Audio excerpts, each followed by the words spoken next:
Oh my God! यो मैले के देखेँ? I can not believe this! Nepal चलचित्र क्षेत्रमा पनि यस्तो खालको कन्टेन्ट बन्न थालेको छ। खुसी लाग्यो, प्रगति हुँदैछ।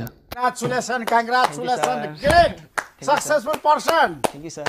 Good. सबैजनाले नमस्ते। तपाईँहरू हेर्दै हुनुहुन्छ हाम्रो आफ्नो रिभ्यू च्यानल। यही वैशाखको 19 गतेबाट प्रदर्शनमा आउन लागेको झिलको द स्पार्कको ट्रेलर सार्वजनिक भइसकेको छ। झोला टिमको अर्को सामाजिक चलचित्र भन्ने सन्देश दिँदै ट्रेलरको सुरुवात हुन्छ र साँच्चै यति राम्रो सन्देश प्रेजेन्ट गरेको छ। आउनुहोस्, के हो त सन्देश कुरा गरौँ। ट्रेलरको स्टार्टिङमा एउटा विद्यालयको सिन देखाइएको छ जहाँ दुई पात्रहरू देखिन्छन्, एकजना सानो नानी र एक शिक्षक, जो एउटा शिक्षकको रूपमा राक्षस हो।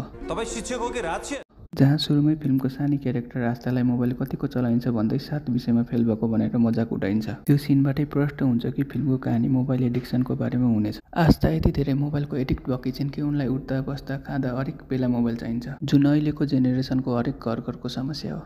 फिल्मको कहानी निकै रिलेटेबल छ, जुन हरेक नेपालीहरूले सजिलै रिलेट गर्न सक्नेछन्। निर्माण टिमको लागि राम्रो पक्ष हो। ट्रेलर अगाडि बढ्दै जाँदा अब उनी विद्यालयसम्म जान चाहदिनन्। के लाग्छ तपाईँहरूलाई? केटाकेटीको यो एडिक्सनको जिम्मेदार मध्ये विद्यालय पनि एक हुन सक्छ। उनी यतिसम्म क्रेजी भइसकेकी छिन् कि निदाको बेला पनि मोबाइल चलाउन खोज्छिन्। डाक्टरहरूको अनुसार उनमा सिरियस मोबाइल एडिक्सन डिसअर्डर नेमोफोबियाको लक्षणहरू देखिएको छ, जसको मतलब उनी जति फोनबाट टाढा हुन्छन् उनलाई डर लाग्ने, झर्को लाग्ने र गाह्रो हुने हुन्छ। जसले गर्दा परिवारमा पनि डरको माहौल पैदा हुन्छ भने उता फिल्मको अर्को क्यारेक्टर वर्षा राउत पनि मोबाइल एडिक्ट भएर अरू नै केटाको प्रेममा फसेको देखाइएको छ। मतलब सानो केटाकेटीमा मात्र नभएर अहिलेको जेनेरेसनमा सबैमा मोबाइलको नराम्रो बानी परेको छ। के त्यो मध्ये तपाईँ पनि एक हो? मोबाइल नराम्रो मात्रै होइन, राम्रो पनि हो। त्यसैले हाम्रो आफ्नै रिभ्यू च्यानल सब्सक्राइब गरेर राम्रो कामको सुरुवात गरौँ। कहानीमा यति मात्रै होइन, महिला हिंसाको मुद्दा पनि उठाइएको छ। यादव भट्टराईको डाइरेक्सन हो भनेको यो फिल्ममा यति धेरै टर्न एन्ड ट्विस्ट हुनेछ कि हेर्ने लायक हुनेछ, जसमा सुनिल पोखरेल, वर्षा शिवकोटी र आयुषी ढकालको मुख्य भूमिका रहेको छ। एउटा राम्रो कहानी, राम्रो प्रेजेन्टेसन र राम्रो मेसेजको साथ